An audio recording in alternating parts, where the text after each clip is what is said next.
What it is? What it do? It's your boys. Water Cooler Talk, man. We back around the Water Cooler, man. And we appreciate y'all so much for rocking with us tonight. Tonight, man, we're going to recap day one. SEC Media Days. Day one. SEC Media Days happened today, man. We're going to talk about it. So join us. Stick with us around the Water Cooler, man. This is going to be good, man. We'll see you right after this. Bring us in. Boys and girls of all ages, you're tuned into the Water Cooler Talk podcast, the biggest podcast in the world. Yeah. You are now tuned in to Water Cooler Talks, covering everything you love about college football, especially everything going down in the SEC Conference. So, if you love college football, you need to lock in. And now, your hosts, Nick Frazier and Marcus Fitzpatrick. Yeah, boy, man. How y'all feeling tonight, man? It's your boys, the Water Cooler Talk podcast. My name is Nick Frazier, one half of the Water Cooler Talk. And the other man, you can hear, man. You can see him. Tell him who you are, boss man. Marcus Fitzpatrick. Let's go. Let's get it. Yes, sir, man. We appreciate y'all so much for rocking with us here around the Water Cooler. Those that are live with us right now and those that are watching on that we're watching on the rewatch or watching on the rewatch, man. We appreciate y'all so much. For continuing to rock with us here around the Water Cooler. As always, before we get into it, man, follow us on Facebook at the Water Cooler Talk Podcast.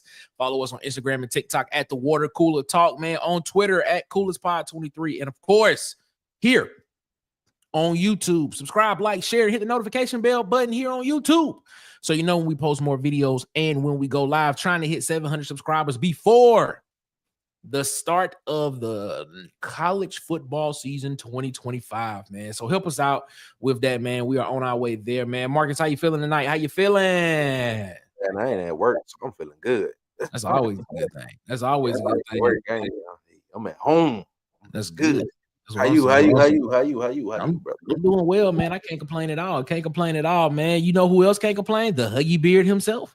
He's in the chat, man. What's up? What's good, fella? Got the first ready for us in this thing. What's up, Huggy, man? I hope you're doing all right, my guy, man. I hope everything going good with you, my guy. We appreciate you so much for rocking with us as always, man. Marcus, man, SEC Media Days, day one is in the books, man.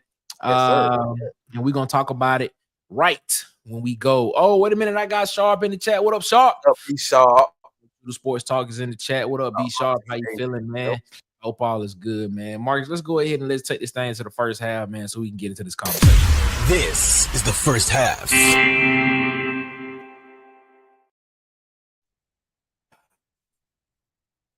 I still muted? Yes, I was still muted. All right, man. Let's make this thing happen, man. Marcus, day one of SEC Media Days is in the books, my guy. Did you get a chance to watch any of it, read anything about it? Yeah. So Auburn takes the stage tomorrow. So they do. I just seen I think LSU took the stage today. Yep. And the commissioner took the stage today. Yep. And I'm I don't know if you were gonna talk about it, but I'm anxious to see this Netflix special about the SEC that's supposed to come out. Was Any Given Saturday? Yeah, that's the name of it. I mean, it's gonna be dope. I guess it's just another way for them to market the SEC to say that they're better than everybody else. Yeah, that's what I'm peeping to. That's what I'm peeping to. That's all it is. That's it. You know, I guess it is. I guess it is. Cam Coleman on the cover though. Like that. Say what now? I got to see the cover. I said Cam Coleman on the cover. Oh, we're talking about for the SEC Netflix thing. Yeah. That cover kind of tough. Yeah, we're gonna take a look. I guess we'll take a look at it and see what it's talking about. Then we'll take a look and see what it is, man. But probably talking big cash though. Yeah, man. Let's get into that. I was gonna start with something else, but I want to talk about this, bro. So yeah, man. All right. So if y'all don't know, man, day one of SEC Media Days, of course, we're gonna get into Commissioner Sankey. We're gonna get into him in the second half. But the coaches that were there today, you had Brian Kelly from LSU. You had Shane Beamer from South Carolina. You had Lane Kiffin from Ole Miss, and you had Clark Lea from Vanderbilt. And Diego Pavia was one of the guys. He's a quarterback, of course, for Vanderbilt. And so he was one of the representatives that Vanderbilt brought with them. And bro, my boy was talking cash money today, bro. He was talking cash money, bro. That man said he won a national championship. He came back for a natty. That man basically said it is SEC championship or bust. They said, and you know what the funny, you know what's not even funny about it. You know what? You know why? You know why I feel like they serious about this. They serious because the look on like Clark Lea's face when he was talking about it, like Clark Lea was like, "We need to be playing." Yeah, I know this is not the exact quote, but he was like, "We need to be playing meaningful games in January." Yeah, that man. People buying into it. They're like, man, Vandy could be playing meaningful games in January. I'm like, bro, like it's crazy because like when I was watching his speech, like his speech was in like the same monotone across the board. Like when they was asking him questions, his octaves didn't go up, they didn't go down. He was just like, yeah, you know, what we're building here at Vanderbilt. You know, we're trying to build a championship program, and we want to be playing meaningful games in January. Like it wasn't like he was like, you know, yeah, that's what we want to be. Then you know, I'm like, that man, they serious. Vanderbilt. Are you buying that, bro? Huh? Are you buying and selling that right now? Vanderbilt being a playoff team. Am I buying and selling Vanderbilt saying they're gonna be playing meaningful games in January? Yeah, man, I'm low key kind of selling it, bro. Okay. I'm low key kind of selling it. So give me a win-loss record for Vandy this year. I'm pulling up their schedule right now because I can't remember off the top of my head. But I mean, I think Auburn beat Vanderbilt in Nashville this year, bro. I think Auburn get back this year. When it comes to that. All right, so his Vanderbilt schedule. I mean, yeah, you got to be. Yeah, you have to be. I think one of my upset alerts. I mean, you got to be concerned about it because you know Jerry Kill, Diego Pavia, and those guys have beaten Auburn 3 years in a row. You know, they beat Auburn 2 years in a row, but they beat Hugh Freeze like 3-4 years in a row. You know, I mean, 3 years in a row. So this is their schedule. This is the schedule for Vanderbilt. They got Charleston Southern to start. They play Virginia Tech. Next is Virginia Tech, then South Carolina, then Georgia State. Now remember, they lost to Georgia State last year. I don't know about the Virginia Tech game either. I don't know, man. Nah, you know what? I think Vanderbilt gonna win that game because you know the Beamer family. You know they used to run Blacksburg, Virginia. You know, so yeah. I think they're gonna try. I think they're trying to make a statement against Virginia Tech. So I think Vanderbilt win that game. I mean, no, my bad. The Beamer family. That's South Carolina. I'm tripping. Game. You know, Vanderbilt played Georgia State. They lost to Georgia State last year. Now, don't get it twisted. Then they played Utah State. So out of that first, out of that first 1, 2, 3, 4, 5 games, I mean, 3 winnable, man. They potentially be 3-2 coming out the first 5. You know what I'm saying? I mean, you give them Virginia Tech 3-2 in the first 5 don't mean meaningful games in January. That's all I'm saying. Okay, I mean, you got a point there because when you look at the back half of Vanderbilt's schedule, after that Utah State game, they got at Alabama, they got LSU at home, they got Missouri at home, they got at Texas, they got Auburn at home, they got Kentucky at home, and they got to go to Tennessee. So that back half of the schedule is brutal, my boy, for Vanderbilt. The first 5 is the best game you gonna see. But they believe it, bro. They believe it. They like Pavia really believe. Pavia I'm even saying Pavia. I should be saying Clark Lea. Clark Lea and Vanderbilt and Pavia really believe that they are about to win. What did they win? Like, they won 7 games last year, and that 7th game was a bowl game. They were 6-6 in the regular season, and they won the 7th game.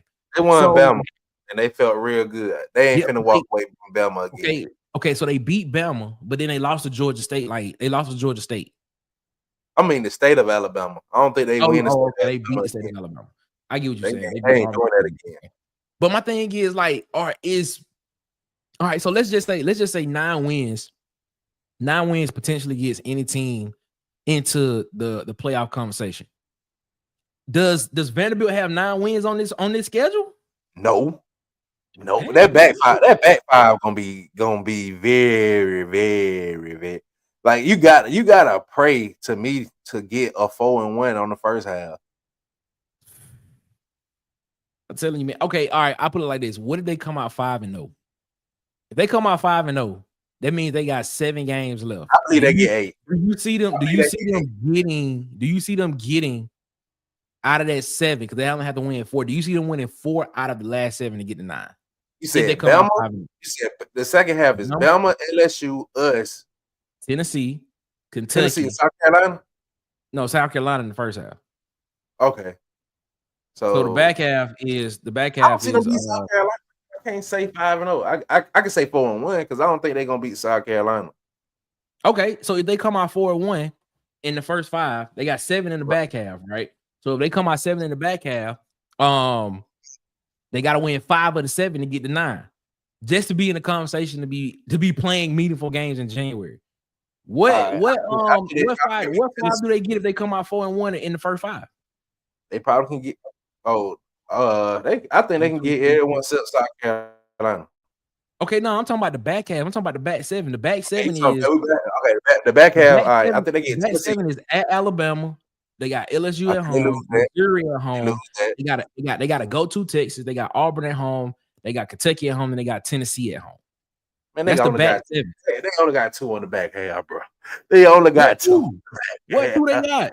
What 2 does Vanderbilt got in the back 7, bro? Kentucky and Tennessee, the only ones I can see.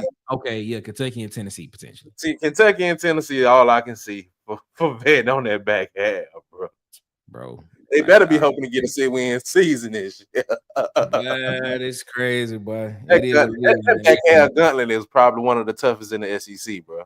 I'm gonna ask you this question. So all this bravado and all this narrative around Vanderbilt, do you think it's because of the fact that they beat Alabama last year? Yes, because they won the state of Alabama last year. Okay. They still on that high, and like you said, with that, you would think that there would be a 9-10 win season. No, they still on the 1-7 game. I mean, but you got to but see that's the best part, man. Because I'm like, you lost to Georgia State last year, bro, but you beat Alabama and Auburn, but you lost to Georgia State, bro. Like, I don't know, man. Like, I don't know. Maybe they do come out and maybe they dominate. Maybe they dominate. Maybe they do come out. Maybe they dominate. I don't know. But I don't know, man. I would say if they get 9 to 10 wins, probably for Heisman. Really? So 10 wins, 9 to 10 wins, you telling me Pavia wins? Vandy? For Vandy? Man, I'm wearing the Pavia for Heisman shirt with Vandy. If Vandy get 10, Vandy? Stop it, bro. Stop it. Bro, I go get his jersey myself. No. If Vandy get 10 wins, I'm going to get his jersey myself. No. That's not bad. That's just I don't see it happening. I'm going I don't either.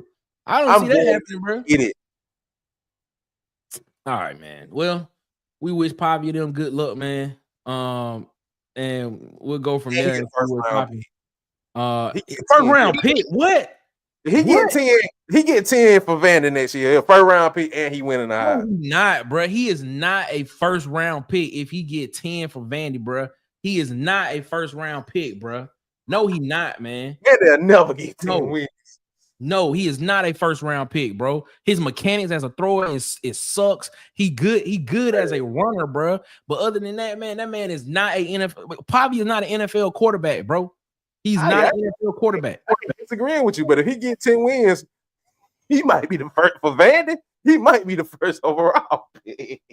No, bro. No, stop that, bro. Stop it, bro. Stop that. 10-win season for Vandy is so out of the picture. Nah, man. Nah, I'm good. I'm good on that. I'm not going there. I'm not going that route. Nah. So Nick, if they get 10 wins, what are we saying about? If they get 10 wins, Vandy will be in the playoff conversation. They'll probably get to the playoffs. But you talking about first round draft pick for Pavia? No, bro. Nah. What man. I'm saying, because he gonna have to carry the weight. Because he carried a lot of the weight last year. To your point, I think Vanderbilt defense is gonna be pretty legit, man. I'm just being real. I think the defense is gonna be pretty legit. Okay. I'm just saying the defense is gonna be pretty decent, bro. I'm not sitting here saying that they defense is gonna be all world, but they defense is gonna be very, very comparable. They're gonna be comparable. I mean, they lost some stuff, but they got some very key pieces on their defense that got a lot of experience and that have been under Clark Lea for a period of time, bro. So trust me, I'm not down their defense, but I think their defense is gonna be decent.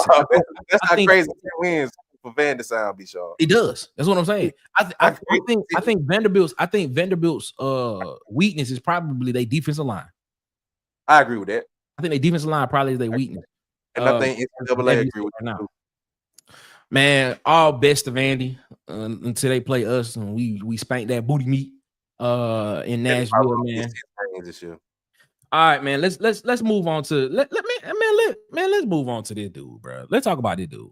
Brian Kelly, man. Brian Kelly was the first coach to get up there and talk to Get up on stage and rat his mouth. Well, what did he not do that, bro?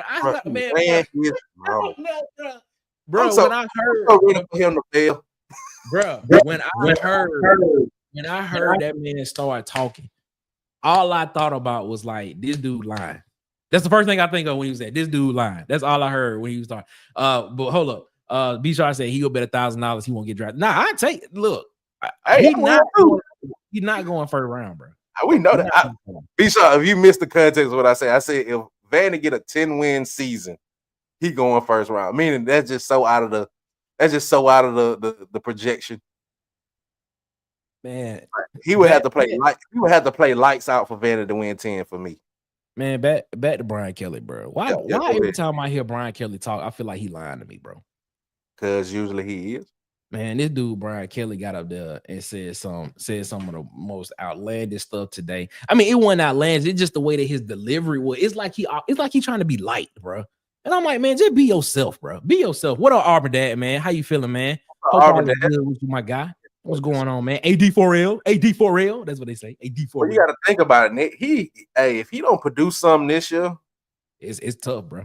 It's gonna be. I was watching. Trying to be like, because I was watching some commentary and stuff like that, and they was basically saying some people were saying that Brian Kelly probably has the hottest seat in the SEC. He's probably has the hottest seat in coaching in the SEC, and that's hard for me. That is hard for me to fathom because Brian Kelly took LSU to the SEC championship game his first year there. Yep. And he done won like 9 games every year he's been. I think except for one. I think 1 year he won 8 games. But still, he 8, 9, 10 win seasons that he been having, and he got an SEC championship appearance, and he been going, and I think he like 3-0 in bowl. Well, no, they're 3-0 in bowl games. They beat Baylor last year. So I mean, like, I don't know, man. I'm trying to understand the negative pressure.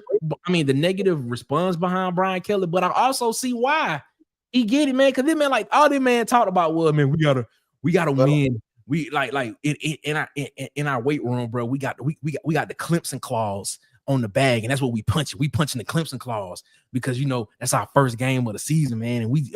I'm like, bro, you are very like. You very fascinated with this one game, bro. You still got a whole another 11 games to play after that Clemson game, man. What you talking about, bro? Come on, man. You gotta realize. Well, I'm pretty sure you already know. For LSU being a historical, program. Yeah. At the Ed Orgeron, Brian Kelly was a prestigious hire from what he did at Notre Dame. Man, Ed Orgeron won a national championship, man. I'm saying at the Ed Orgeron, Brian Kelly was the prestigious hire. And like you said, he hasn't dropped up under 10 wins since he's been there. But the pressure it's time to produce a national championship for those guys. Like, is he gonna take the next step, or he gonna be Mark Richt? Just a really good coach. Just continue to have you at 10 wins, 9-10 wins a season. I mean, that's how LSU looking at him, man. Is he gonna be Mark Richt? I just get every time Brian Kelly opened his mouth, bro, I just be like, lie. Like,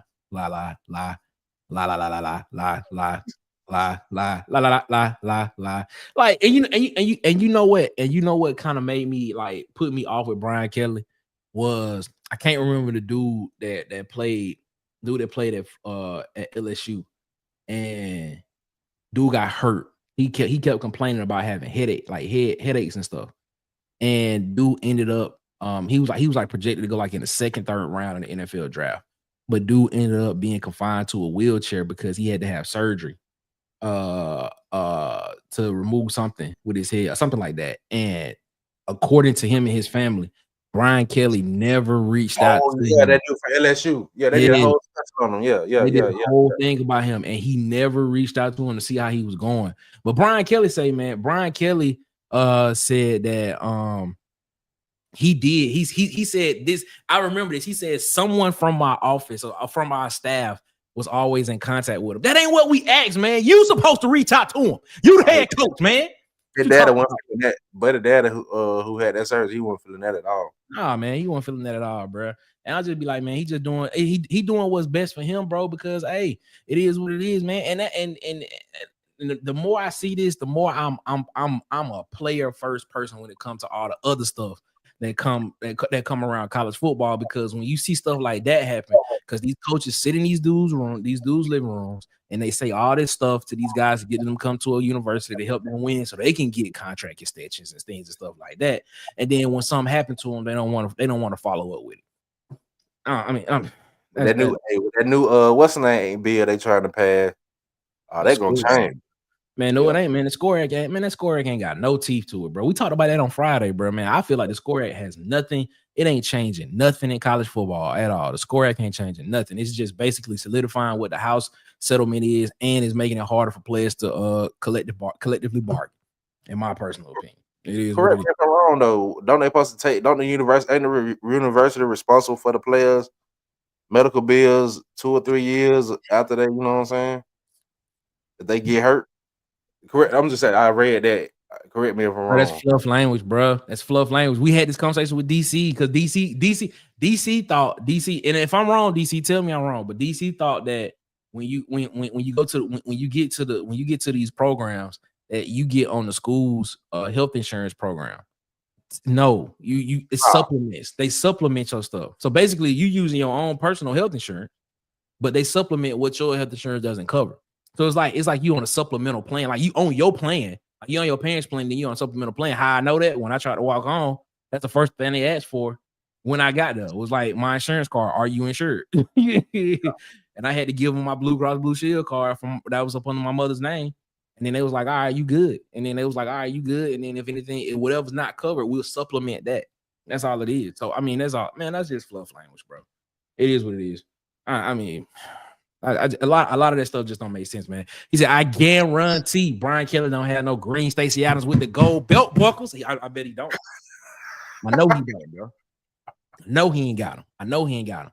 Alan Berry said, man, what's up, Alan, man? How you Alan, what's up, Alan? He said, how do you feel about Sankey's non-answer and Kiffin straight up saying the rules can't be enforced when it comes to NIL? Hold on to that thought, Alan, because we're going to talk about that in the second half. We're gonna get to Sankey's remarks. Well, Sankey had a lot, but nothing to say pertaining to this NIL situation. Bro, we're going to get to that because that, and it's coming up in a minute. We're going to hit this halftime in about 3 minutes. And then once we get to that, we're going to get to Sankey. And we're going to bring this comment right back up on the screen when we get to that. Man, but speaking of Lane Kiffin, man, Lane Kiffin was one of the coaches up there today as well, man. Lane Kiffin to me looked like a young CEO, bro. He was in his Saban moment, in my personal opinion. Talking with his hands, doing the whole Saban stuff, talking with his hands, giving very vague answers as well, except for when he talked about the revenue sharing.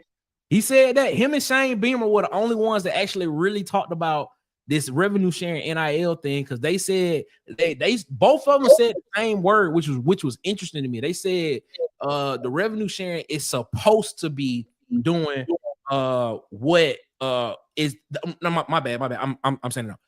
The athletic departments are supposed to be going by the rules of what the house settlement is supposed to be, and when we get to the second half, I'm gonna talk about that because I'm gonna try to see if we can connect that to Auburn and what Auburn telling us, because Hugh Freeze just had a press conference probably about 2 hours ago. They do an ambush at Atlanta.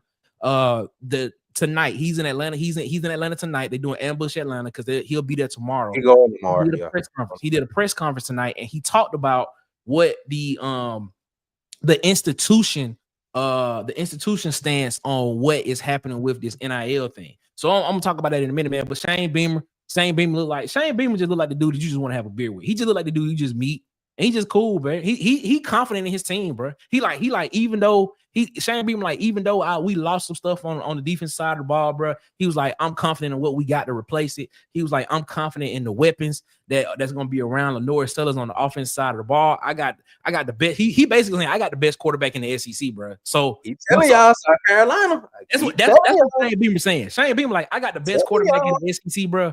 I'm telling y'all right now, I'm confident. He trying to prove that last year was not a fluke. That's what he trying to prove. Last year was not a fluke. You think it was? I said I don't think it was. Oh, okay. You know my stake on Sellers. I think he's as good as advertised. I think Sellers is the third best quarterback in the league. Behind who? DJ Lagway and Nussmeier won, Lagway too. Only reason why I'm not putting John Mateer ahead of him is because John Mateer didn't play. John Mateer played a lot of good football last year, but he did it at Washington State, and a lot of people talk about the competition level that he played against. So I'm interested to see what John Mateer do at Oklahoma. But I got John Mateer 4. I got John Mateer as the number 4 quarterback in the SEC right now. I'm just being real. Talent wise, that man good. At least he played the game. At least I got him above Arch Manning because he got a full season, and I know what he got. I actually got him above Austin Simmons as well, because a lot of people are heavy on Austin Simmons after one drive that man had. Like, he had like one drive in the game, and everybody was like, "Oh my God, what's going on?" I'm like, "All right, man, I feel you," but it is what it is, man. Let's take a look at some of these other comments before we get here, man. C Hall saying, "War Eagle family, man, everybody, give me my late notice. You good, man? You good in these streets, man." Robert Smith, he said, "Why aren't my guys Nick and Marcus at SEC Media Days in Atlanta, man?" And we ain't get the approval, man. We ain't get the approval. I don't know why they ain't approve us, but it is what it is, man. Shout out to everybody else that do, man. Shout out to everybody else that do. I ain't mad at them. You know, you got to do what you got to do. But guess what? Maybe we'll be there next year. Who knows? Yeah, man. Hit the like button, man. Hit the like button, man. We appreciate y'all so much, man. Hold up, fellas. Be right back. I'm gonna record that video. Oh, that's Huggy. Huggy saying he gonna record a video. Okay. 9-3 South Carolina, maybe 8-4. I'm probably closer to that 9-3 for South Carolina, Robert. I'm probably closer to 9-3 than I am 8-4. I gotta look at that schedule before I give my judgment. Okay. Bubba, what up, Bubba? Bubba said book it. Sellers is going number 1 in next year's draft. Number 1 overall over Nussmeier. Woo, that's a hot take. That's a hot take. I think Nussmeier too big of a fan favorite. In my opinion, yeah, the NFL loves Nussmeier, bro. Yeah, don't want to say I think he's too big of a fan favorite, but if Sellers put the tape out, I think I can't see why Bubba would be wrong. I'm not disagreeing with him, but I'm just saying I think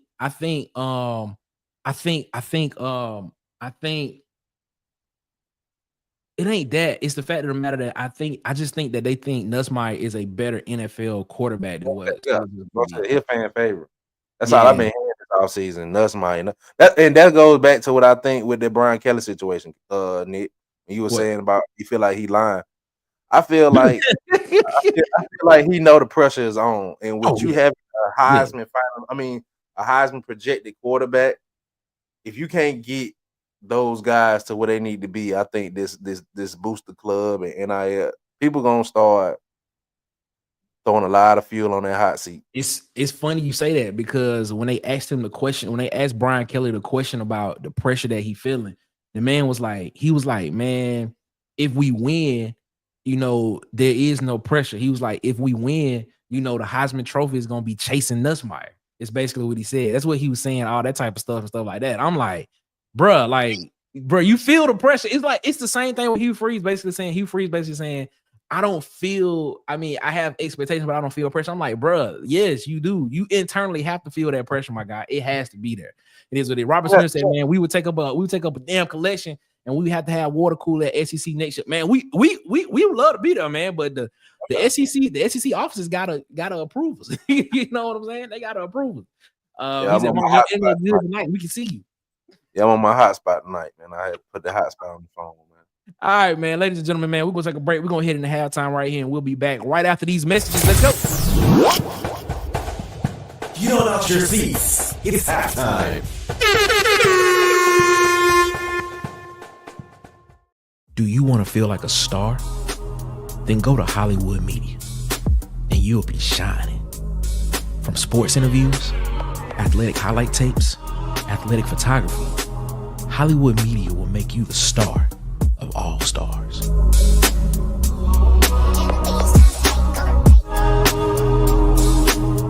Feel like a star on the most important days of your life, from college graduation to saying I do to your forever person.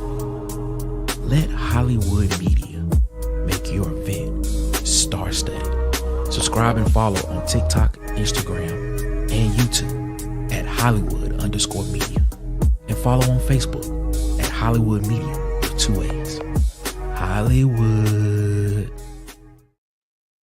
Yo, man, shout out to I got DJ, man. Day one supporter of the Water Cooler Talk podcast, man. If you want to feel like a star, follow him on TikTok, Instagram, YouTube at Hollywood_media. That's Hollywood EY. Follow him on Facebook at Hollywood Media with 2 A's, man. We appreciate you so much for rocking with us, man. Go support the people that support the Water Cooler Talk podcast, man. We appreciate y'all so much. Shout out to our guy, our brother, our boy, our friend, DJ. Shout out to him, man. We're going to go ahead. And guess what, ladies and gentlemen? We are going to head on to the second half. Let's go. You're now entering the second half.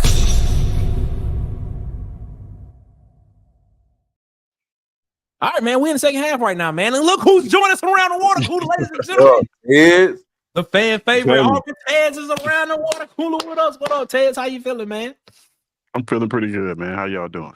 We always doing good. We always doing good. It is what it is, man. Tez around the water cooler with us, man. Shout out to Tez. Bubba came in and said, man, the league loves aliens at QB. Fields, Richardson, Allen. If you got the measurables, you'll go high. And unless Arch balls out, I don't see a clear number one QB. If it ain't Sellers, it'll be TJ Parker or Bain. I actually think Kate Klubnik should be in that conversation as well. Haynes King should be in that conversation as well. But yeah, I think that's Ladway still got another. He still got another year. He still got 2 years. He got to play before he even. I'm just saying. I think that's the type of person Ladway, like a outstanding quarterback with incredible measurables. They could play his way into the first round. I feel you on that. I agree. I agree with what you're saying. But to that Arch point that Bubba was saying, yeah, bro. If they are literally trying to carve out a space for Arch Manning, bro, they really are trying to carve out a space. If Arch ball out this year, they're gonna be all on Arch about with and that what's the name? It's gonna be interesting. It's gonna be interesting. Alan Berry said, Nick, with all due respect, are you doing ASMR with that promo? Put some bass in your voice, man. Chill out, man. I'm just playing now, man. Nah, it was an effect that I was using on my microphone. It was an effect. That's what it was. It was supposed to kind of match the music. It's supposed to be like a smooth jazz feel. If you want to feel like a star, go to Hollywood Media. That's what it was supposed to be. But I guess it didn't get. I guess it is what it is. All right, man. Let's go ahead and let's head to the second half, man. And let's talk about it, man. So this is the thing, man. Greg Sankey gave his opening remarks tonight. But not tonight, but today to open up SEC Media Days as he does every single year. And I think a lot of people were waiting on him to talk about revenue sharing. And that man, shout out to Greg Sankey, man. Because if you talking about teams circumventing the cap, boy, Greg Sankey circumvented that question. He talking about volleyball coming back to Atlanta, bro. He talking about volleyball coming back to Savannah. I was done, bro. He talked about when he said that, and then he talked. I think he talked about he said no volleyball going back to Savannah. Savannah, Georgia. Savannah. And then when he said something about the expansion of the tournament, the NCAA tournament. For basketball, I was like, this man he is trying not to talk about this whole situation when it comes to the revenue. I jotted down some notes while he was talking, and it was so these are just some of the things that I got from his notes first, and it's kind of in order. I had to pause the TV a little bit when he was talking, and I had to go back and rewatch it just to make sure some of the stuff that I heard was correct. When it was put up, he was like. He called the SEC a super conference, is what he called it. He's talking about all sports, not just football. He's talking about all sports. He said in linear TV, the SEC was 40% of watch time, and the Big Ten was right behind them at 30%. He said he's committing to the structure of what college football can be in the future. He want to providing clarity because not keeping the status because they're not trying to keep the status quo. He says he's trying to make sure entry points for high school athletes that there still will be an entry point for high school athletes when it comes to college athletics and being able to get on teams. He talked about the growth beyond 12 teams is positive, and it is something that should be pursued. That was interesting. So he's actually in favor of having more than 12 teams, because right now, from the research, from going back and reading some of the stuff, it seems as if his stance as the representative for the SEC is that he's okay with all at-large positions with the playoff, but it is more the qualifying bigs, the 4 for the SEC, the 4 for the Big Ten, the 2 for the ACC, and the 2 for the Big 12. That is more of a Big Ten thing, is what is being kind of pursued out there. He said, and this was interesting. Somebody asked him a question, and he said he talked about there should be a new process for selecting teams to participate in the CFP, and that needs to be updated and improved.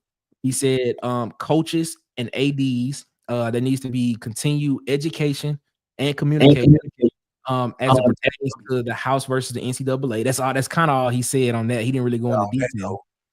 And then he was like, somebody asked him a question about this. Somebody asked him a question about the revenue sharing. This is what he said. This is not word for word, but it's kind of the gist of what he said. He said, we from the College Sports Commission think we are operating consistently with the settlement terms, and will continue to communicate and educate why we think we have the right perspective to begin with when it comes to NIL revenue sharing. And then, of course, he talked about the SEC potentially going to 9 games starting next year, the 26 season. Yeah. So, I mean, let me bring AB. Let me bring AB coming back up. AB is Allen Berry. Let me bring his comment back up. He said, how do you feel about Sankey's non-answer and Kiffin straight up saying the rules can't be enforced when it comes to NIL? Tez, your thoughts on that? Because Sankey low-key ain't want no problems, bro. He ain't want no problems. Sankey said everything what he was supposed to say. I'll let Ted go first. Yeah. No, okay. Yeah, he said, like Marcus said, he said everything he was supposed to say. What he did was he avoided the fire. He avoided the fire. Yep, that's exactly what you know what I mean. Like, of course, Lane Kiffin straight up said the rules can't be followed.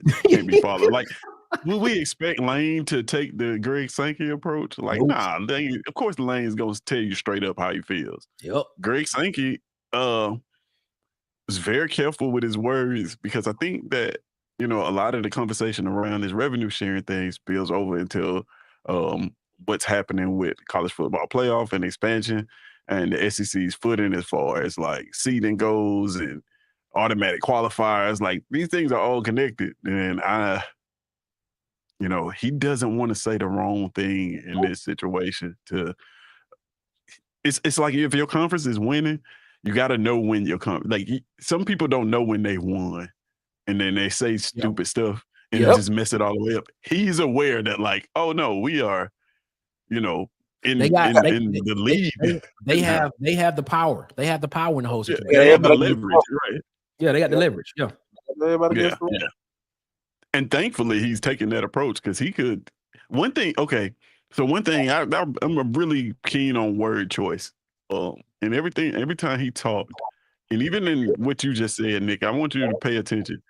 He never really talked about the SEC. Nope. It was always College Sports Commission. Yep. It was always speaking for college football. Yep.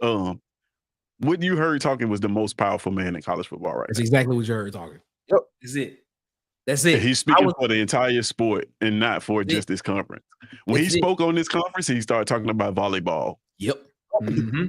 But when conversation came to football, he talked about the entire country and college football as a whole. Yeah, because he understands that he has the power, because he's the commissioner of the conference that has control of that has a media deal with the company that has control of the playoffs. And the funny part about it is it was funny for me to watch, because when somebody asked him the question, he was like, he didn't say, he actually broke it down for everybody. If you listen to what he said, he broke it down for everybody. He went for all 32 conferences. Right. Football is what he said. These are words that came out of his mouth. when you talk about 32 conferences, you even talking about the SWAC, the MEAC, you talking about the Mount Valley, you talking about every conference in America. This man really feels like he's the dictator of college sports. That's what he feels like. We already got a commissioner of college football. It's Greg Sankey. I'm just gonna be real with you, man. He's like Ted said, he is the leader of the most powerful conference in college football, and that man is letting you know what it is. And he even broke it down even more. He went like, then you go down to then you get to the Power Four, who has the most autonomy of everything in college sports. You know, he said that. I was like, oh, this man. And then he even broke it down there. Then he went like, when you get to the Big Ten and us, the SEC, you know, this whole hammer, bring it down the hammer. You know, I kind of wish that narrative was not there. I was like, this dude is in his like, hey, what's up, bro? What's up? But go ahead. My bad. Go ahead. No, I was saying, I think he knows that college football commissioner position is about to be created very soon. Oh yeah. He's kind of putting his probably already talking to him about the job. Probably. But that's what my point is. Like, going back to what you were saying, it sounds like somebody who knows something's coming down the pipeline and just wanna. They don't ever say those three words together. My bad. Go ahead. It sounds like a guy that knows something that's like me at work. If I know somebody finna get fired, I'm gonna say all the right things to make sure I don't implicate myself when it's time to do the do. So like, that's just what I felt from that interview, because I was watching. I'm like, man, he's saying all the right things in this interview. To that point, do you think they've had a conversation with Auburn? Do you think Auburn has had a conversation with them, with Greg Sankey, about this? I mean, because he talks about Auburn is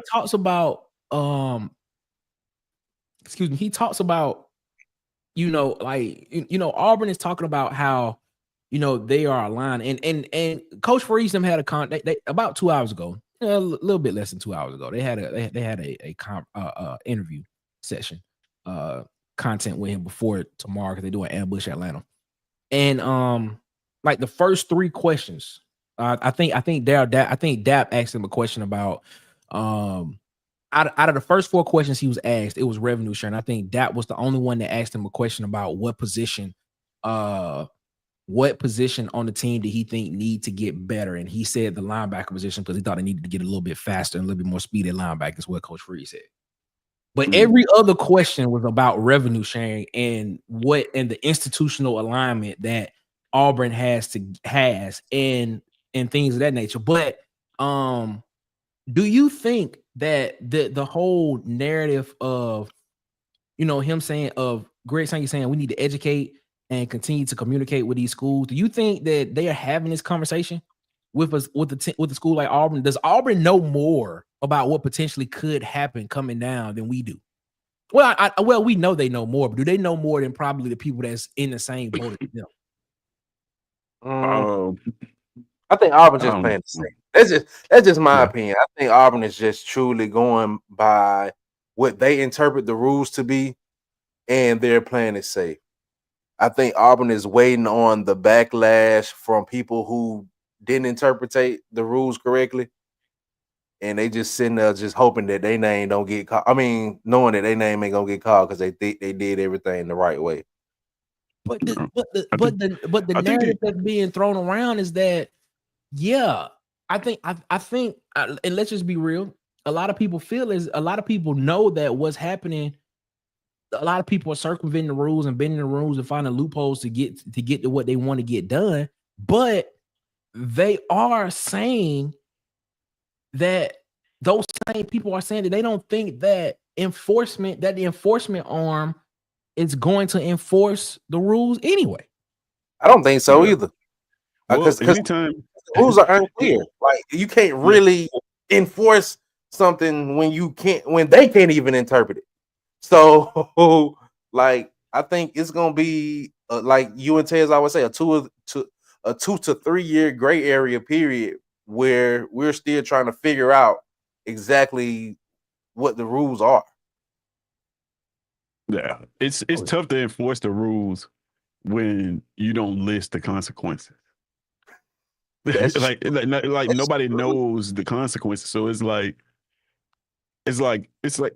your mama telling you not to go outside versus your mama telling you not to go outside. I'm gonna beat your ass. It's Basically. two totally different, two totally different I agree. areas of respect. You know what I mean? To your point, Ted, that's what Alan Berry said. Alan said, I'm not an Auburn fan. He said, I'm trying to help you out.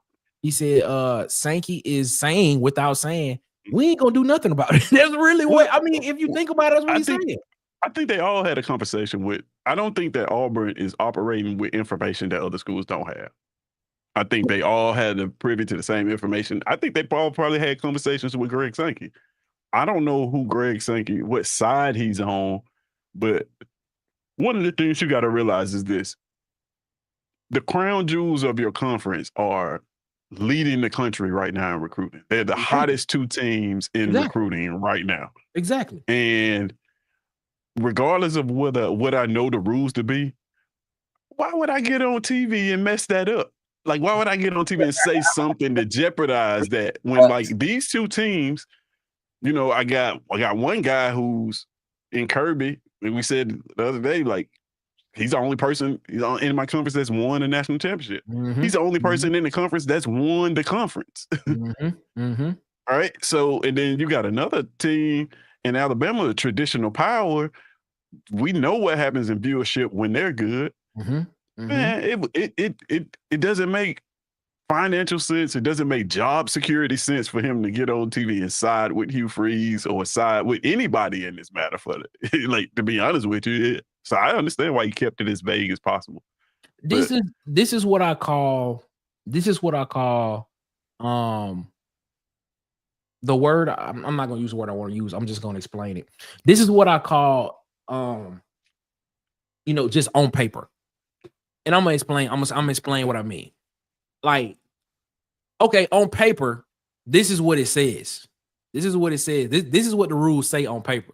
But we all know that behind closed doors, something different is happening. True. You know what I'm saying? Like, on paper, they're telling us that NIL collectors have to have some type of valid business purpose, or that you have to work inside the rules of what the house settlement is saying. But there are a select few who get special privileges and treatment that don't have to abide by the rules because they are offering some kind of incentive or quid pro quo, per se, that's helping advance or helping to enhance monetarily, whatever it is, the people that's in power. I mean, let's just be real about it. Because if it was, let's say this. Let's flip the script on this. Let's say Ole Miss.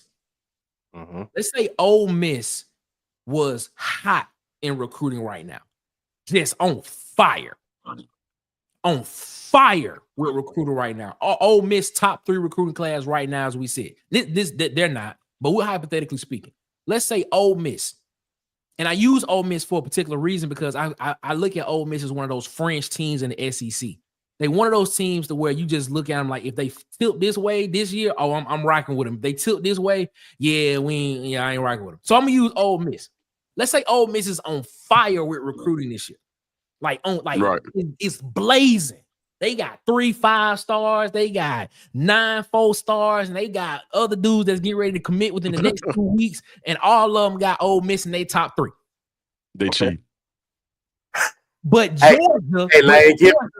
Georgia is struggling in recruiting.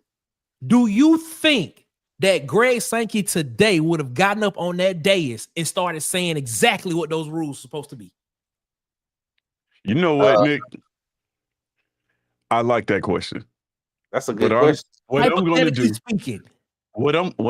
is I'm going to make it very simple, and I'm going to make it very streamlined, and I'm just going to say it out loud. And Auburn fans won't like this.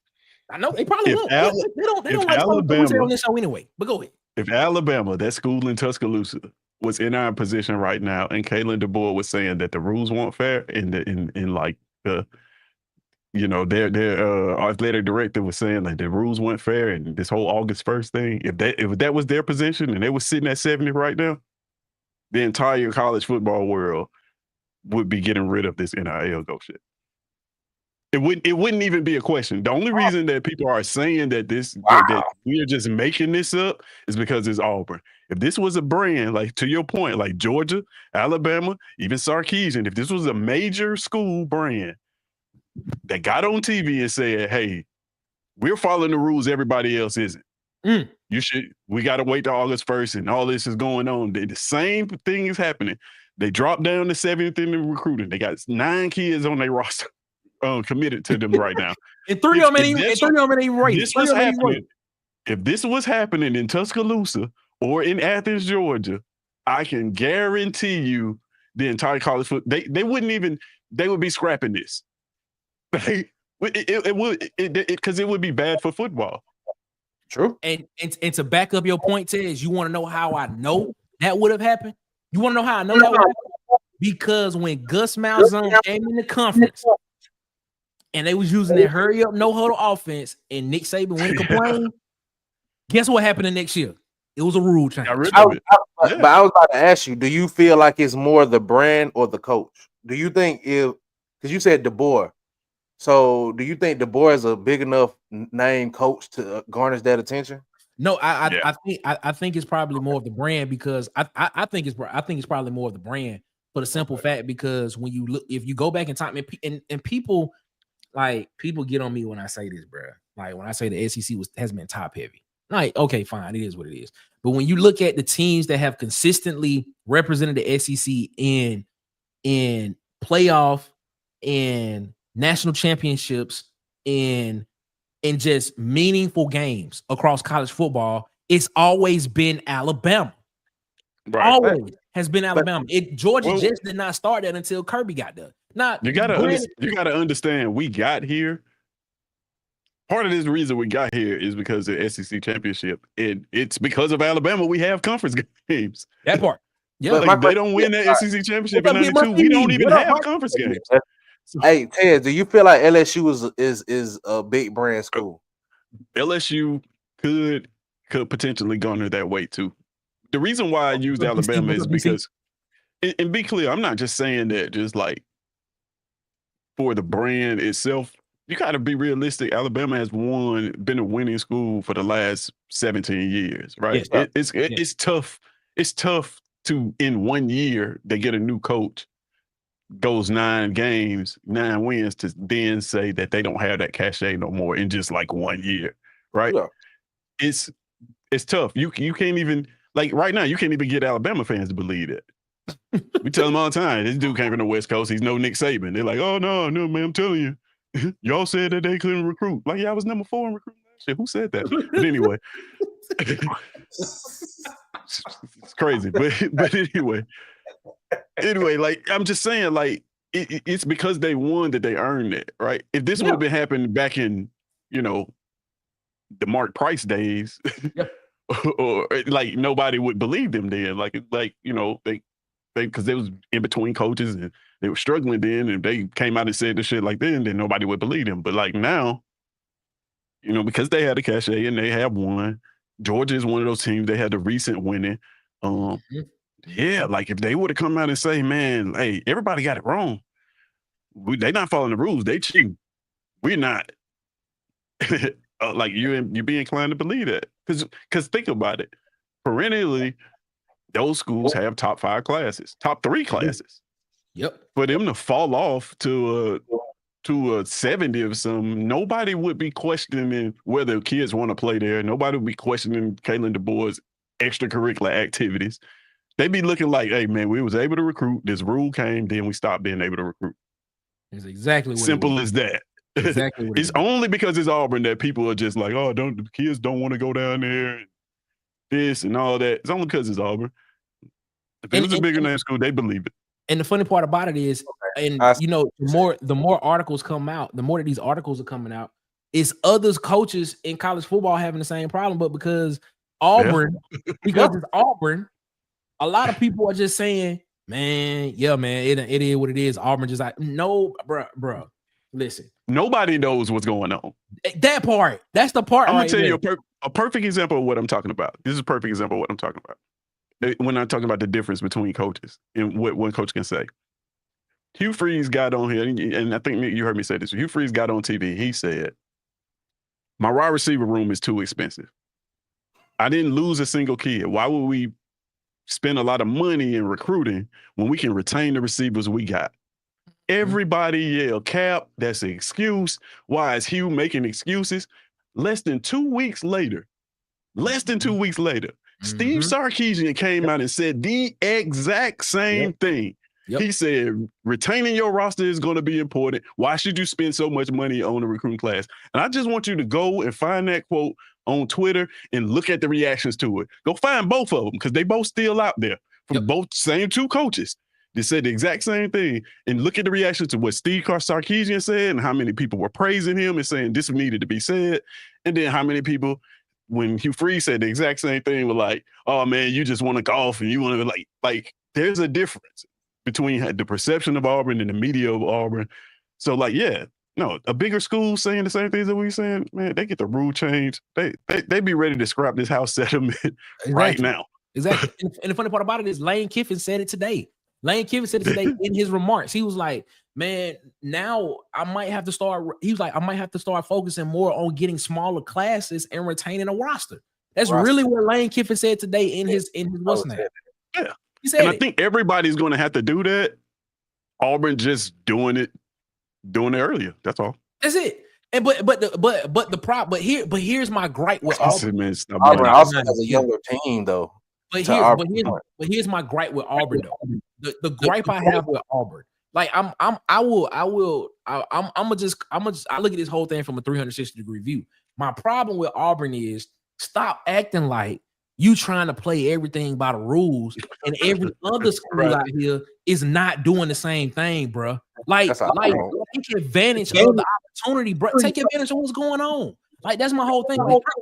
Like, bro, listen. I understand that you sit here and you want to do everything right, do everything by the book. You want to do all that stuff. But, bro, listen to this, bro. You ain't about to pee on me and call it rain. Right. Come on, man. You ain't about to do that. Come on, man. Hey, my thing is, if Auburn slap me in the face and just say, "Oh my God, it was a flying notebook that just came and hit you in the face," bro, you ain't about to do that, bro. Like all these other teams out here, literally, are out here not they're not here. Not caring about the repercussions. Shane Beamer and Lane Kiffin said it today. They was like, nobody is out here playing by the rules. They're supposed to be, and they don't even know if they're gonna be able to enforce it or not. Come on, right. The thing about it is before you enforce it, you're gonna have to rewrite it. You're gonna have to redo it and put, like Ted said, put the repercussions of breaking the rules with the rules. Like Lane Kiffin ain't never been scared. Lane Kiffin been punished before. Like, anybody who gonna test the waters is gonna be him. You know, Hugh got that little slap on the wrist back at Ole Miss. He don't want to try the waters no more. I think he done been broke up from it. But my whole thing is, I'm like you, Nick. Go ahead, do what you got to do. Yeah, chill out, bro. Chill out. I'm just saying, he got slapped on the wrist. He don't want. No, I'm talking about what he said. Chill out, bro. Chill out. Oh, I don't know what.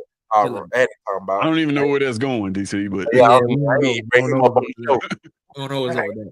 I don't even bring him up on the show. But the thing is, though, but I get what you're saying, Marcus. I get what you're saying. So, if I was Auburn, though, like if I think about this, man, and I said this off the pod before, bro, if you were right, if you know something indeed that nobody else knows, and you're operating under that, and you're 100% right, and you believe you're 100% right, why are you telling anybody? I wouldn't tell a soul. I would let the whole world just keep doing what they doing. If I know that I'm the only one right, and I'm 100% confident. And when the punishment come out, I'm just sitting there like, It's like it's like you finna get in, you finna race somebody, a street race in a car for $1 million, and you look over there and his tire flat. Hey, you tell him like, hey, dog, your tire flat, bro. You might want to fit that for the race, bro. You might want to fit that, cuz. Get that right for the race. Bro, I'm trying to have a competitive advantage, sir. That's what that is. Yeah. Like, you know, So what if it you're is? right, just let it, don't even say nothing. Y'all know that untold story that's on Netflix, the sign stealer? Yeah, I've seen that. Why am I telling other teams that I got a guy on my team that know what your signs are, bro? Like, what's up with that? Like, come on, man. Like, That's just kind of what it is, bro. Like, chill out, man. Chill out, bro. I don't understand it, bro. I look at it and I sit here and I say to myself, bro, I applaud Auburn for trying to do the moral, ethical thing. I do. I applaud them for that.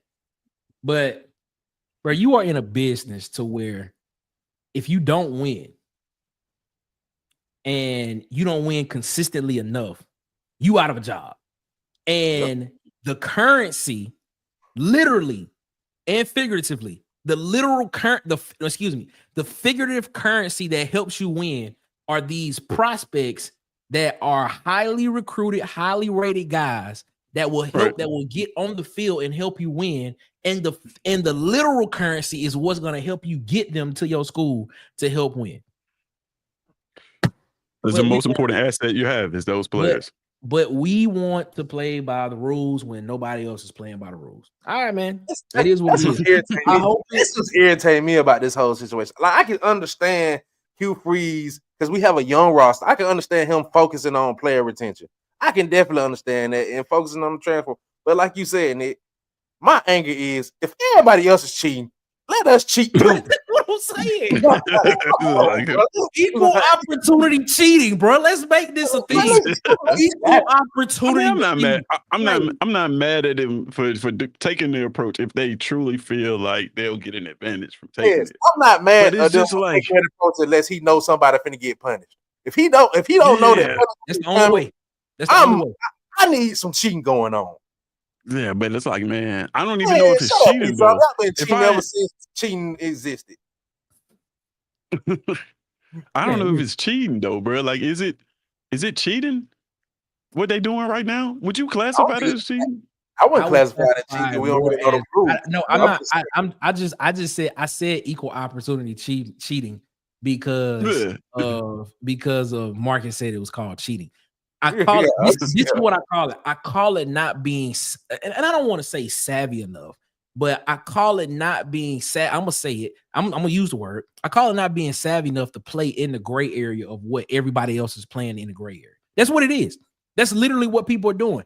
People are playing, teams and colleges and schools are playing in the gray area right now. And the thing is, when there is, and I say it all the time on this here podcast, this show, I always say, when there is confusion, it makes more money for people. When the more confused people are, the more money somebody is making. Yeah. I say it all the time.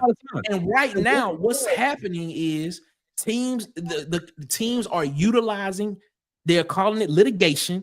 They're utilizing litigation because of the confusion that's in this gray area of what this house settlement is. And to Commissioner Sankey's point, he did say today that when there is something new that's initiated like that, and it's only been 2 weeks since this happened, since it's been in. And to his point, he did say that when there's something new, it is messy at the beginning. And I agree with him on that. It is messy. It's the first year of it. So yes, like I said, the 2 to 3 years we will have what we like to see now as college football. But right now, Jamel said we're AU, the cow college. We should never get out cheated. Hey, I agree. I guess, man. I guess. Gimmo said if you want cheating, you ain't trying. You know what I'm saying? Shout out to Huggy Beard, man. It's having Huggy. Aubrey at DC said, man, taking calculated risks. Hey, I don't know if it's calculated. I'm just gonna be. I don't know. So when you say they're not being savvy enough, I think they think they're being savvy. Like I think that's the reason why they're doing this. Okay. Let's analyze that. I'm not saying that they are. I'm just saying I think in their head they think that this is a savvy move. So let's play this out. If they think they're being savvy, one, they think that the enforcement arm of the College Sports Commission is It's gonna going come to down soon. enforce heavily on these teams. Two, they think that because they are being so honest with these players, that players are going to want to come be a part of the program there, be a part of the program at Auburn because they were so honest from the beginning. Or I can't even think of a third one. I'm trying to think of a third reason why. I got a third one. I think that they think that what's happening, a lot of these NIL deals aren't going to go through, and you're going to have to end up getting the offer that's around the same amount that Auburn offered you. And they told you the whole time that this was what you ordered. They go back to the honest part. They go back to the honest part. Yeah, you're right. That's them thinking they being savvy on the other end, that it potentially could work in their favor for years down the road. But that explains why they keep highlighting August 1st too, Ted. So does this? So well, go ahead, Nick. I'm gonna ask you a question after this. But it goes back to the point of what AB said. He was basically saying, he was basically, just kind of popping out of what Greg Sankey may be thinking. He was basically saying he protecting his crown jewels, but Auburn coming to him and Greg Sankey like, why are you bothering me? Like, what you talking about? You better play within. You better play the game. Like, okay, like it's something like, okay, if you know, hold on, I didn't read. Let me read. He said, at the end of the day, none of us know who is right. We can all have opinions, but none of us will know until signing. No, that's not it. Oh, no, I didn't. Hold on, let me see. Yeah, I'm laughing at Alan Bear. What Alan Bear say? Wait, just catch up the comments. We'll get I'm catching them up because everybody just saying what's up to everybody. That's what he's saying. He said, we're gonna end up losing crazy when it's all said and done, ain't we?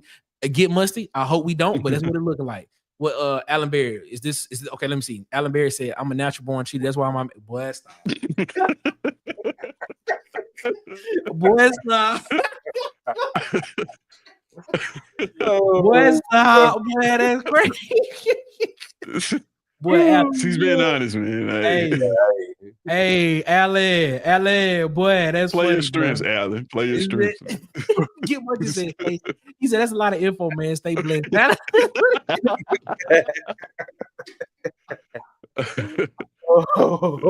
man. Oh my God, boy, that's funny, bro. That's hilarious, boy. Stay blessed, Alan. Stay blessed, man. That was a lot to digest right there, and there was a lot to digest. That's what he is. It's above me now. I don't forgot my thought because when y'all started laughing, I had to see what y'all talking about, bro. I forgot my thought. But wait, I did have a question for you, man. Go ahead. It'll come back to me. And maybe this will bring it back. But my question was, if indeed, well, not if indeed, we know that there's a massive denial of NIL deals going on, right? Yeah. That's no secret. That's not us making it up. That's actually reported. All of these NIL deals are being denied, right? Yeah. So do you think that benefits Auburn in their approach? Do you think that this massive NIL denial that's happening right now benefits Auburn in their approach? If it all is. I agree. Here is why I'm gonna say it potentially could, because in the press conference tonight that they had tonight with the gaggle of guys that they had tonight. I want to say Mike G. I want to say it was Mike G that asked this question. Mike G asked him the question about the alignment. Asked him a question about the alignment with the institution and how this is not just a Hugh Freeze thing, but it is an institution thing with John Cohen, the athletic department, Hugh Freeze, and everybody going in the same direction of what's going on with this, of why Auburn is where they are in recruiting now. Hugh Freeze answered the question. Mike G answered up a following question because Hugh Freeze, in the answer to the question, stated that we have submitted about 80 deals to NIL Go, and we have not heard anything back yet from NIL Go. Is what he said. Was it 80? I don't know. I don't know if he gave a number. I don't know if he gave a number or if he gave like a roundabout number. He basically said within the athletic department, the deals that have been submitted by Auburn, they haven't had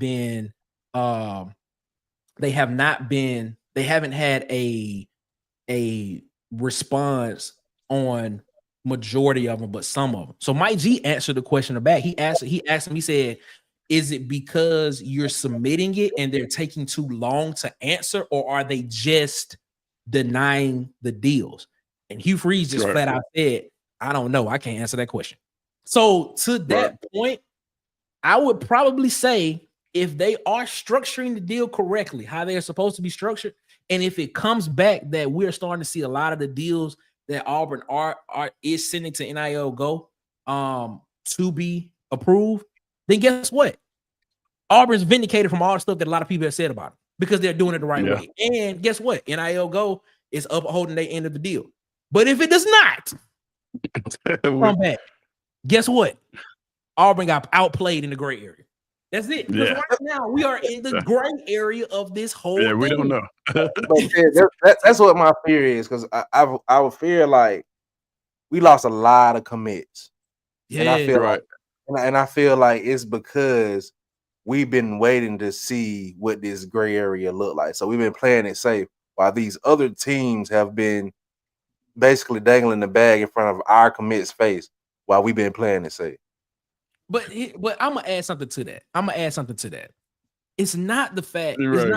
Let's be honest about this. It's not the fact that Auburn lost commits. Auburn got some commits behind these guys, but it's the commits that Auburn were going after. These were like very highly touted, highly recruited guys from programs. We've invested time and resources into these guys. A lot of it. That's the we part. We really that's wanted Bodney Cleveland. We really wanted Jari Edwards. Like we really wanted Darian Morgan.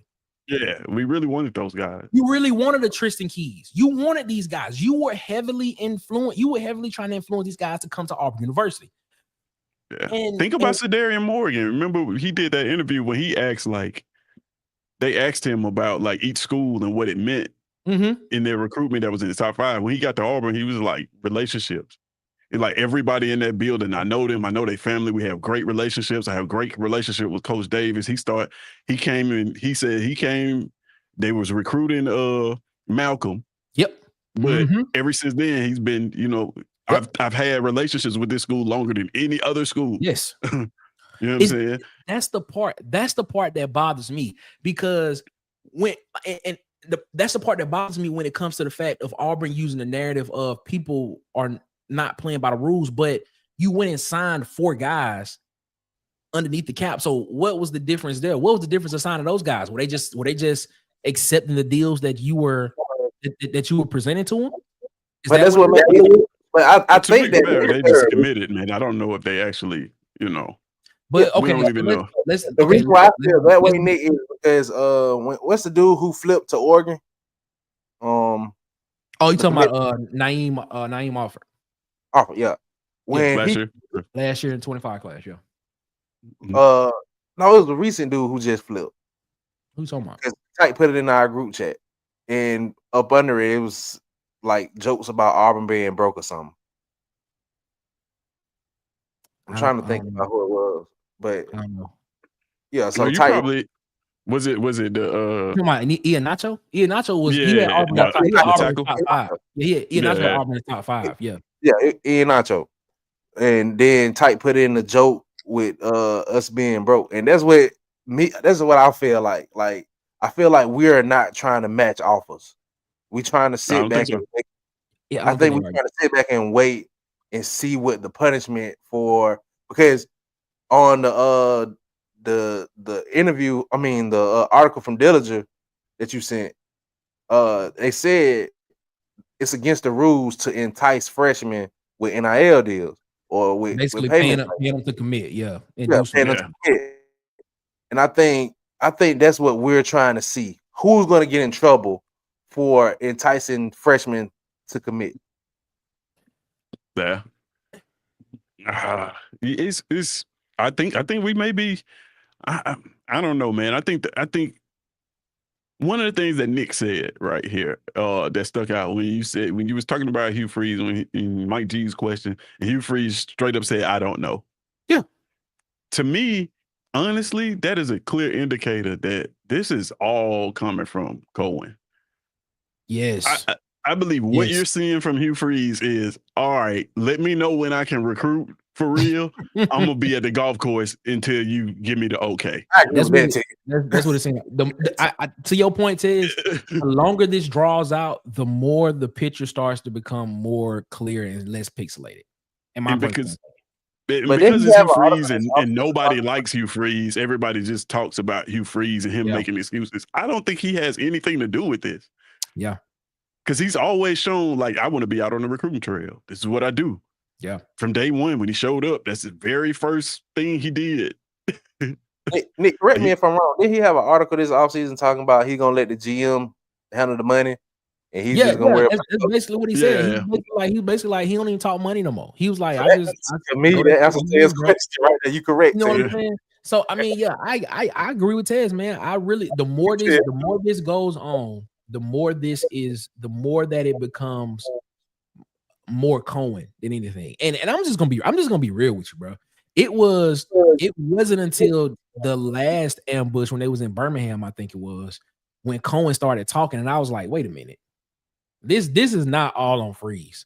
Like it's not all on Freeze. This is above him. It's above him now. That's what it is. It's above Freeze.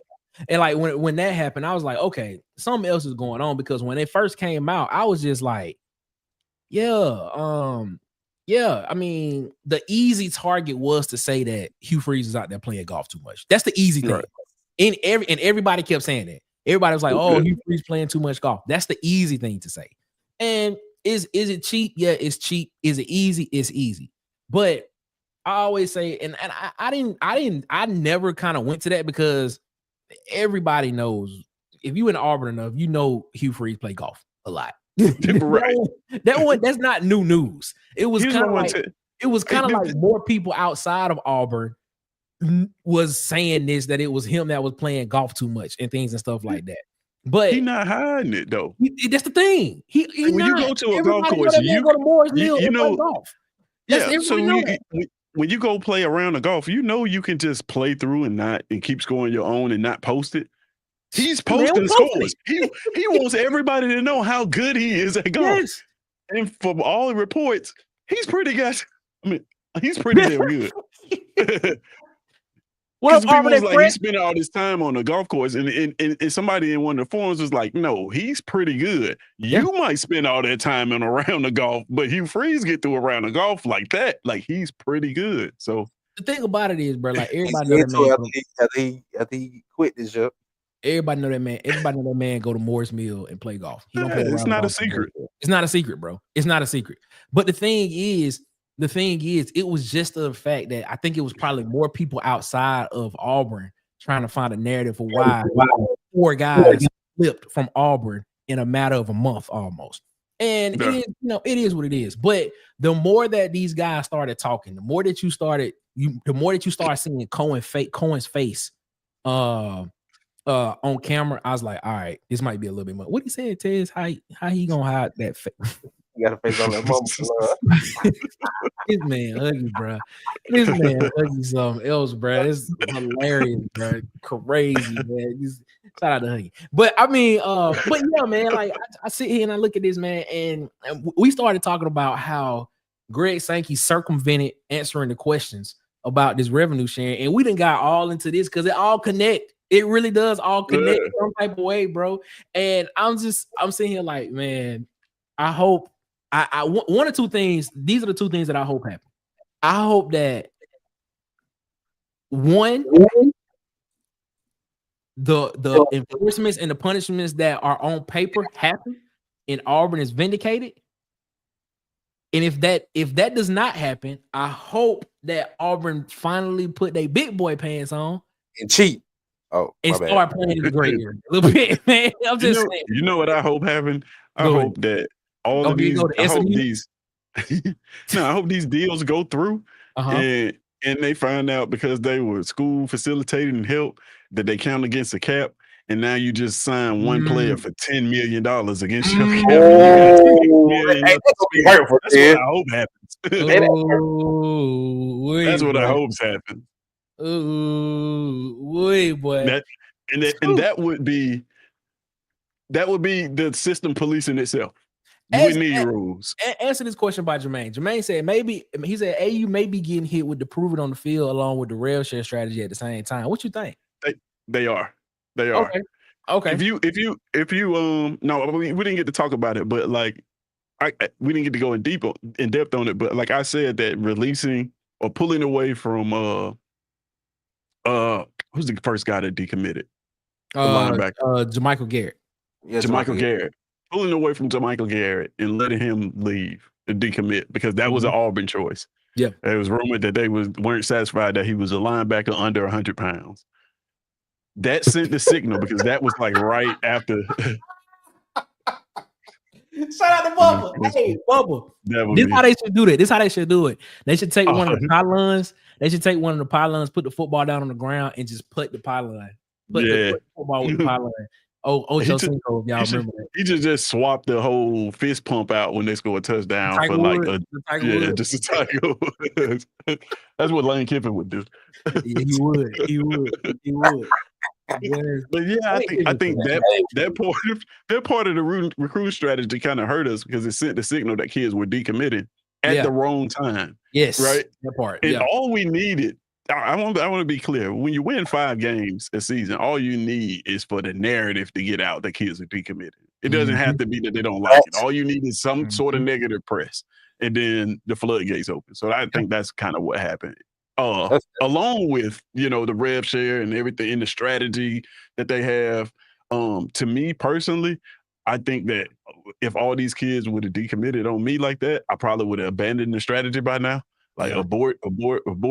Yeah. It's like, you keep throwing these dig routes and they keep picking it off, but you just keep throwing them. Well, we know how coach does that. That's what I'm saying. Boy, that's they doing getting ready. That's funny right there, man. All right, man. Well, you see our thoughts about it, and guess what? We probably gonna talk about it more tomorrow because I'm pretty sure it's gonna be a lot to talk about tomorrow because tomorrow is day 2 of SEC Media Days, and the first team on the podium tomorrow. The Auburn Tigers. First team on the podium tomorrow is the Auburn Tigers and Hugh Freeze, and it's gonna be early in the morning too. So you already know. They gonna be ain't nobody gonna be tired. It ain't gonna be the end of the day. Everybody gonna be fresh, and they're gonna be bruh. They gonna get questions. So they've been writing their questions for this for a week, bro. There's people that probably didn't even come today. They did. Just gonna be there tomorrow. They're just gonna be there tomorrow just to be like, all right, man, we gotta ask these questions. I mean, and besides Auburn will be the first team on the podium tomorrow. Then Georgia. Kirby Smart will be right behind them. Josh, that's gonna be interesting too. Josh Heupel in Tennessee is gonna be some interesting storylines around them as well with the whole Nico and their situation. That's still gonna be interesting, but I don't think that's gonna overthrow the Auburn rev share because I think Auburn and rev share right now and NIL is so closely aligned that it's gonna be a lot of questions. And of course, the last team of the day will be Steve Sarkisian in Texas. So it's nice. Tuesday is gonna be a legit day, man. We'll be back tomorrow right after SEC Media Days in tomorrow, 8 p.m. Eastern, 7 p.m. Central. Just one of those weeks where you're gonna be able to see us pretty much all week. Well, not Thursday. We ain't gonna be on Thursday night. We'll be tonight, Tuesday, Wednesday, and Friday. And then we're gonna talk about it. Ed, what up, Ed? Ed said, my question for Hugh Freeze would be, are you going to coach this year on the field? On the field. Is there something we need to know? Is he potentially going to be in the box? What? He was in the box at Liberty when he got sick. So. Yeah, he was. He did it from the hospital bed, didn't he? Yeah, from the hospital bed. Yeah. Get Musty said they're gonna be on they're gonna be in there doing the Birdman hand rub waiting on. That's exactly what they're gonna be. Yeah, man. What's up? What it is? Yeah. And I'm telling you, it's gonna be early in the morning, bro. They the first ones. They the first ones, man. It is gonna be crazy, bro. So I'm telling you, man, I can't wait. This is gonna be interesting to watch tomorrow, man. We'll be back tomorrow. Oh, Huggy said he loading the video up. You probably gonna have to catch it tomorrow. For the what's the name? It is what it is. He said because Hugh Freeze does no coaching on game day. Hey, all I know is Hugh Freeze was calling plays last year. That's all I'm gonna say. But he called the fade ball to Rivaldo. I don't know about much. At Cal. And I know that because he told us. Yeah, he told us that. Yeah. But Hugh Freeze was calling plays last year. I'm gonna say that. I'm gonna eat it. Ted, tell them where they can find you at, my guy. Man, you can find me at It's SEC Season on YouTube. You can find me on Twitter at It's SEC Season, and you can find me on Twitter at my personal page, codename Tez, and you can find me also here. Xbox, College Football 26, codename Tez, and look it up. Send me an invite. We play a few games. Bubba, I must. Now, the more and more I'm thinking about it, man, that was a very great suggestion that Hugh does a putting celebration every time he scores a touchdown. That would be amazing. You know what would be funny? That would be amazing. You know what would be funny is if college football 26 actually put out an update with Auburn doing that. Yeah. That would be hilarious. Do you think that would be on? So, okay, I know it's random, but if Hugh did that, every time we scored a touchdown, he did the Tiger Woods golf swing. Yeah. Do you think that would be on par with Johnny Manziel doing the money? Yeah, it would be. It would have. Yeah, it would have to be. It would be funny, but they can't. How they gonna flag him for it? I mean, come on, bro. They can't flag that man. Flag it is what it is, though. Ladies and gentlemen, go follow our guy Tight Sports Alabama Football Megacast on YouTube, man. Shout out to Tight. Go follow our guy DC over at Auburn Addicts TV as well, man. We appreciate it, man. Dustin from the Up Tempo podcast is actually at SEC Media Days this week, so make sure you go over to Up Tempo and catch some of his content because he is actually at SEC Media Days all week this week. So he already dropped a couple of videos. So man, shout out to Dustin over at the Up Tempo podcast, man. Sharpshooter Sports Talks, man. Make sure I go over there and subscribe over to Sharpshooters over there on the Sports Talk on the YouTube as well, man. Great, man. Be having some great people over there. Shout out to Coach I, Jason. Shout out to all them guys. Coach Sean. Shout out to all of them, man. I got Vandy Chris over at the Golden Broom podcast on YouTube. Bubba and the old man Auburn Sports Talk here on YouTube. Make sure you follow him as well. And then of course, go follow our guy at the Huggy Beard himself on YouTube and follow him at Huggy Beard on Facebook, and then his other Facebook account is Bubba Hyde, and in parentheses next to it, it has Huggy Beard. So go follow him at Huggy Beard on Facebook, and then at Bubba Hyde on Facebook. Go follow him there, man. Shout out to our guy, the Huggy Beard, the legend of Sweet Sugar Bow Williams, the Rooster Mac, and of course, make sure you follow us on Instagram and TikTok at the Water Cooler Talk, man. Follow us on Facebook at the Water Cooler Talk Podcast, on Twitter at CoolersPod23, and of course, subscribe, like, share, and hit the notification bell button here on YouTube, so you know when we post more videos and when we go live. I'll put it up again for you. Water Cooler Talk Sports at CoolersPod23. Follow us there, ladies and gentlemen. We appreciate it. We are trying to hit 700 subscribers before the season starts. Is what we're trying to do. So please follow us there. And I have an announcement for y'all, ladies and gentlemen. This year, during college football season, your boy Nick Frazier will be live commentating all Auburn games this season, man. It's what it is. So you know what? On Saturdays, if you want to come hang out with your boy, guess what? I will be on here. I will be watching the game with you. And we're just gonna be talking the game through, man. And then afterwards, we're gonna have an after game on Auburn Addicts channel. Is where we're gonna have the after game at. But we're still figuring it out. I don't know if we're gonna do all of it over there, or we're gonna do some of it over there. But it's gonna be dope. But just know, every game this year for Auburn football, we will be live watching the games here.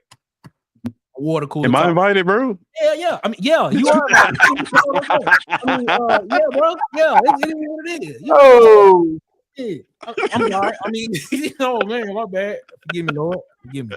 I did not mean to do that. I'm gonna tell you what's funny about that. Who just made this comment? You said that.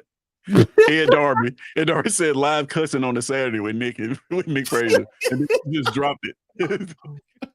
So I'm telling you, man, it's gonna be dope, man. We are watching every game, and it's starting on August 29th against Baylor. We will be here 15 minutes before the game. Before the game starts, we will go live 15 minutes before the game. We're gonna watch all of the game, halftime, all the game, and then once the game is over with, we will shoot over to Auburn Addicts TV, and we will do the post game over on Auburn Addicts TV. After the game is over with, man. So we want y'all to come in with us, man, because we just want to have a good time, bro. Like, you gonna really see how I watch the game. Like, I try to be subdued when we doing the shows. I try to be in a box like this, but when we watch the game, bro, it's a different story. I gotta agree with him. It's a different story. When we watching the game, I gotta agree with Ed Darby. It's just full of cussing. It's a lot. Yeah. It's not. Yeah, man. It's not great. I'm with you, Ed. What? If it's anything like last year, man, you might get banned. Ooh, Because wow. He said we out of here, Bruh, listen. Yeah. I'm telling you, bruh, it is gonna be. I'm just telling y'all, man. It's gonna be dope.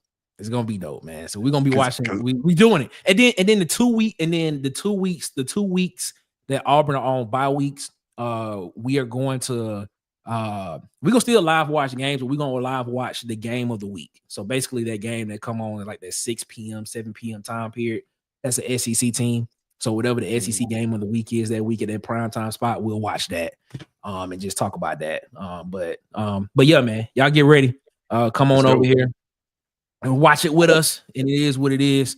Because we're gonna have a great time over here as always, man. And it's gonna be dope, man. We appreciate y'all so much for rocking with me. It is what it is, man. He said Nick with the dry erase board, man. Yeah, man, it is what it is. Live and cussing on Saturdays. Hey, Nick, you gotta make sure you bring the dry erase board so you can draw plays. Draw the plays. We'll have to figure it out. We'll have to figure it out. He said Water Cooler Talk Podcast probably will be, bro. I'm gonna be real with you, bro. We probably will be. We're gonna tell you like this. We're gonna try to contain it as much as we possibly can, but we probably will be, bro. It is what it is. Had I been on live when we threw that pick six against Oklahoma, I would have got any channel back. Yeah, we probably would have been. We probably would have been messed up, bro. It is what it is. Yeah, it was not. Shark said we at SEC Media Days too, just at home. You know what? I got a better perspective of it too because I'm watching it on the television. Yeah. You know what it is. Probably better. It is what it is. Mark, what you gotta say to people before we get up out of here, my guy? Y'all be safe. See y'all tomorrow. Yeah, man. We'll be back tomorrow, man. Tomorrow gonna be a good day. A lot of great teams: Auburn, Georgia, Tennessee, and Texas in that order. And bro, it is gonna be bro. Y'all get ready because they're gonna be on Auburn. They're gonna be on Auburn like white on rice tomorrow, bro. So it is what it is, man. All right, man. Let's get out of here. We'll be back tomorrow, 8 p.m. Eastern, 7 p.m. Central, back around the water cooler, man. We appreciate y'all for rocking with us, man. Until then, y'all have a good one. Better yet, y'all have a great one, man. Y'all be blessed, man. Make sure y'all give the man upstairs above. Make sure y'all get the man upstairs above his all the praise and all the glory, because guess what? He deserves it all, man. We got to repent for our sins. So, you know, you got to do a lot of that when it comes football season time. If Auburn is doing bad, they're doing great. Trust me. Might not get banned. But man, until then, 8 p.m. Eastern, 7 p.m. Central, back around the water cooler, man. We thank y'all. Man, Jesus Christ. Until then, man, it is one love, ladies and gentlemen. Guess what, ladies and gentlemen? We out this mug. We holla, man. We'll see y'all tomorrow, man. Boys and girls of all ages, you're tuned into the Water Cooler Talk Podcast, the biggest podcast in the world. Yeah. Thanks for checking out this episode of Water Cooler Talks with your hosts, Nick Frazier and Marcus Fitzpatrick. Make sure you like and subscribe on your favorite podcast platform so that you never miss an episode.